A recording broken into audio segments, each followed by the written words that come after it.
The dust of Jerusalem still clung to Elias Demetriou's boots when he stepped off the bus at the edge of Agios Nikitas. The small village, nestled in the rolling hills outside Thessaloniki, looked exactly as he'd left it 7 years ago. Terracotta rooftops clustered around the white dome of the Orthodox Church, olive groves stretching toward the mountains, and the same weathered faces watching from doorways with cautious curiosity. But something felt different, wrong. The sky hung heavy with an unnatural copper tinge, though it was only 3 in the afternoon. Birds should have been singing in the olive branches, yet an oppressive silence pressed down on the village like a held breath.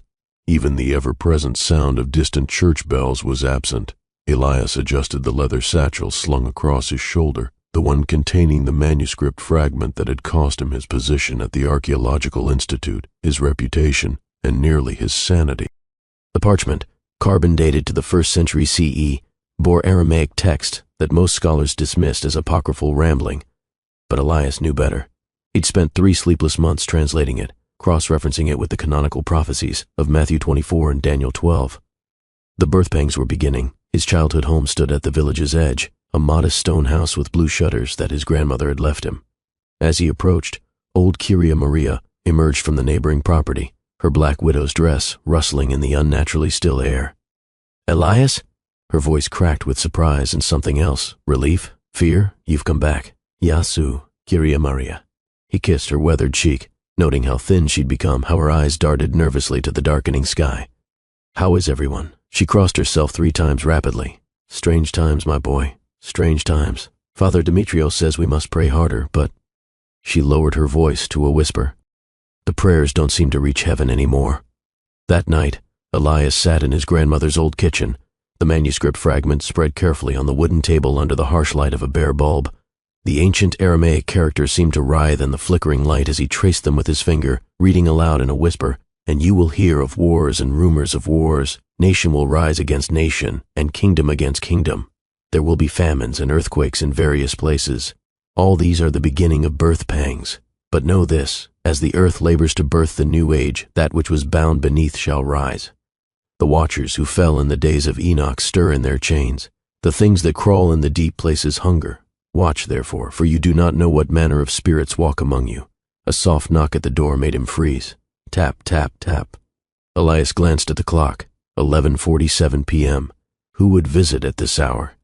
He approached the door cautiously, hand on the old brass key. "Who is it? Elias?" "It's me, Stavros." Elias frowned. Stavros Constantinou had been his best friend in childhood, but he died in a car accident 5 years ago. Kyria Maria had written him about it. Yet the voice was unmistakably Stavros's, carrying that same lilting accent, the same cadence. Stavros died. Elias called through the door. A long pause. Then, in a voice that was almost right but somehow hollow, "Don't be silly, friend. Open the door. I've missed you." Elias's blood turned to ice. Through the peephole he could see a figure in the darkness, tall, wearing clothes that looked like Stavros used to wear. But the face... He couldn't quite make out the face in the shadows. "I'm tired, Stavros. Come back tomorrow. Please, Elias, I'm so cold out here." The voice was becoming less convincing. The words stretched and distorted like an old recording played at the wrong speed. Elias backed away from the door, his heart hammering. The knocking stopped. He didn't sleep that night. The next morning brought news that chilled Elias to the bone. Kyria Maria arrived at his door just after dawn, her face ashen. "Did you hear the knocking last night?" she asked, glancing nervously over her shoulder. "You too?" She nodded rapidly. "My Kostas came to my door. Except Kostas has been dead these 10 years. Tears gathered in her rheumy eyes. He sounded so real, so hungry. Throughout the morning, similar stories emerged. Old Giorgos at the Cafeneon spoke in hushed tones about his deceased wife calling to him from the olive grove. The baker's daughter claimed her stillborn baby brother had been crying outside her window, though she'd never told anyone about the miscarriage her mother suffered 20 years ago. But it was the sky that truly confirmed Elias's worst fears. At noon, the sun simply dimmed. Not clouds, there were no clouds. The golden orb itself grew pale and sickly, casting the world in a twilight gloom. By evening, when the moon rose, it was the color of old blood, hanging low and bloated over the hills. Elias found Father Demetriou in the church, kneeling before the iconostasis with desperate intensity. The priest's usually immaculate appearance was disheveled, his beard tangled, his robes stained with sweat. "Father," Elias approached carefully. "I need to speak with you." The elderly priest looked up with wild eyes. "The prayers bounce back, Elias. They bounce back like stones thrown at a closed door. Something is very wrong." Elias pulled the manuscript fragment from his satchel. "I think I know what's happening." Father Demetriou examined the parchment with trembling hands, his lips moving silently as he struggled with the ancient Aramaic. His face grew paler with each line. "Where did you find this?"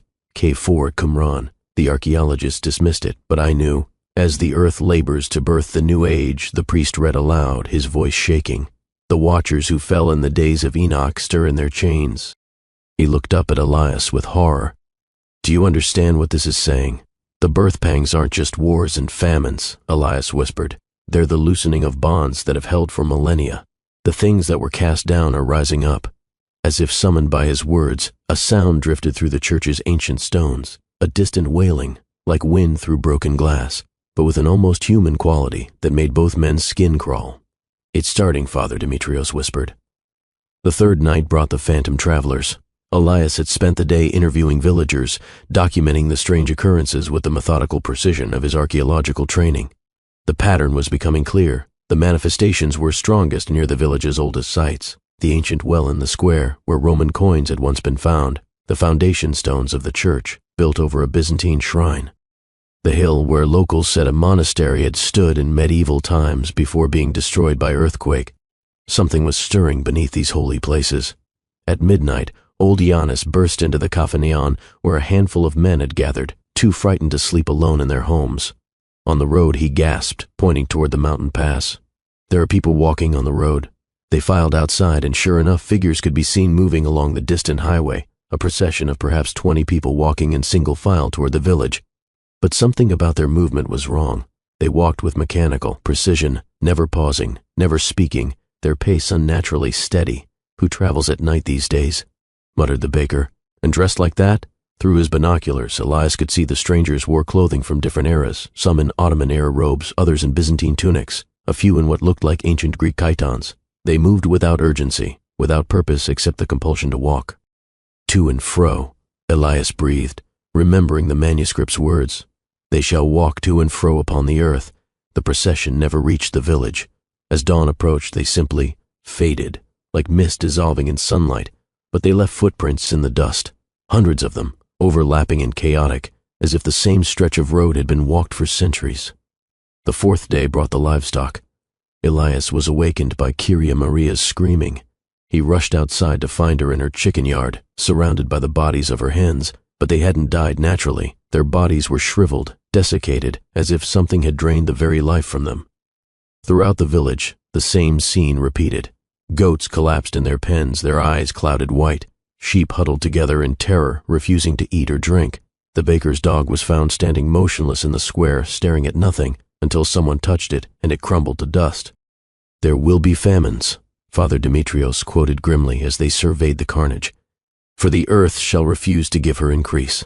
By evening, something even worse had emerged. The first sighting came from little Sophia, the schoolteacher's daughter. She'd been playing near the old well when she saw what she described as an angel, but wrong. Her drawing, rendered with the brutal honesty of childhood, showed a towering figure with 6 wings, but the wings were torn and leathery like a bat's.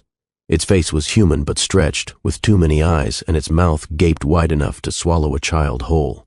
The adults dismissed it as imagination, until the thing was seen again at dusk, perched on the church's bell tower like some monstrous gargoyle. This time, half the village witnessed it. It spoke in a voice like grinding stone. The seals weaken. The deep places yawn. "Prepare, children of dust, for your time of testing comes." Then it spread its ruined wings and vanished into the blood-red sky. On the 7th day, as the village huddled in fear and growing hunger, salvation arrived. His name was Nikephoros, and he came driving a gleaming white truck loaded with supplies. He was perhaps 40 years old, with kind eyes and a gentle smile, dressed in simple but clean clothes. Most remarkably, he seemed completely unaffected by the cosmic disturbances that had terrorized everyone else. "I heard your village was suffering," he explained to the crowd that quickly gathered around his truck. "I've brought food, medicine, whatever you need." The villagers fell upon the supplies with desperate gratitude. Fresh bread, canned goods, bottled water. Luxuries in a world where the very animals were dying and the sky bled crimson every night. Nikephoros asked for nothing in return except the opportunity to share his message. These are indeed the last days, he told them, as they gathered in the church that evening, their stomachs full for the first time in a week. But you need not fear. I have been sent to guide you through this tribulation. He spoke with quiet authority about the prophecies, demonstrating an impressive knowledge of Scripture. But as Elias listened, something nagged at him. The stranger's interpretations were subtly wrong, small distortions that transformed hope into complacency, vigilance into blind trust. The birth pangs you've witnessed, Nikephoros continued, are indeed the signs of the new age, but I am here to ease your suffering, to shepherd you into the kingdom that comes. Father Demetriou nodded along, his face peaceful for the first time in days. The villagers murmured approval. Even Kyria Maria seemed entranced. But Elias remembered the manuscript's warning, "Watch therefore, for you do not know what manner of spirits walk among you. When the false sign comes offering peace, do not follow." After the meeting, Elias approached Nikephoros privately. "Your message is compelling," he said carefully, "but I'm curious about your background. Are you ordained? Where do you come from?" Nikephoros smiled, and for just an instant, his eyes seemed to flash with an inner light that was not entirely human. "I come from where I'm needed, brother, and I go where I'm called. The manuscript speaks of false signs." "Ah, you're the archaeologist." Nikephoros' smile widened, becoming less warm somehow. "I've heard about your discovery. Tell me, do you really think an ancient scrap of parchment carries more weight than the evidence of your eyes? I've fed your people. I've given them hope. What has your manuscript done except frighten them?" That night, Elias couldn't shake the feeling that he'd been subtly threatened. The next morning brought a new horror that shattered any illusion of Nikephoros' benevolence. Elias woke to find the village transformed. Those who had eaten from the stranger's supplies moved with the same mechanical precision as the phantom travelers. Their eyes held a glassy, vacant quality, and they spoke in unison when addressed, their voices harmonizing in an unnatural way. "We are at peace," they said together. "We are provided for. We are safe." But their children, those too young to partake of the communal feast, cowered in terror from their own parents. Elias found Father Demetriou standing in the church, staring at the iconostasis with that same blank expression. "Father, what's happened to everyone?" The priest turned, and his smile was beatific but empty. "Nikephoros has shown us the truth, Elias. There is no need to struggle anymore, no need to fear. Join us. This isn't salvation, it's possession." "Join us," the priest repeated, his voice harmonizing with itself as if multiple entities spoke through his throat. Elias backed away, his hand instinctively clutching the manuscript in his satchel. As his fingers touched the ancient parchment, the false peace in Father Demetrios' face flickered for just a moment, replaced by desperate terror. "Help me," the priest whispered, before the vacant smile returned. Elias ran. He found perhaps a dozen villagers who had refused Nikephoros' food, mostly the very old or very young, those whose suspicious nature or inability to participate had saved them. They huddled together in old Georgos' house, the shutters drawn against the unnatural twilight outside. "What do we do?" whispered Anna, the schoolteacher, clutching her 6-year-old daughter Sophia. "My husband is one of them now. He stands outside our house all night, just watching." Elias pulled out the manuscript with trembling hands. "There has to be something. Here, some guidance." He read the fragmented text again, searching for clues when Sophia tugged at his sleeve. "Mr. Elias, the angel told me something yesterday." "What did it say, little one?" "It said the key is in the deep place, where the first stones were laid. It said to look for the seal of the fisherman." Elias's heart raced. The seal of the fisherman, Peter, the rock upon which the church was built. And the first stones, the foundation of the original Byzantine shrine beneath the current church. "The crypt," he breathed. The entrance to the old crypt was hidden beneath the church's altar, sealed centuries ago when the new structure was built. Elias and the remaining survivors worked through the night to pry up the ancient stones, their efforts masked by the hymns that the possessed villagers sang in perfect inhuman harmony outside. The crypt was older than the Byzantine shrine, its walls carved with symbols that predated Christianity.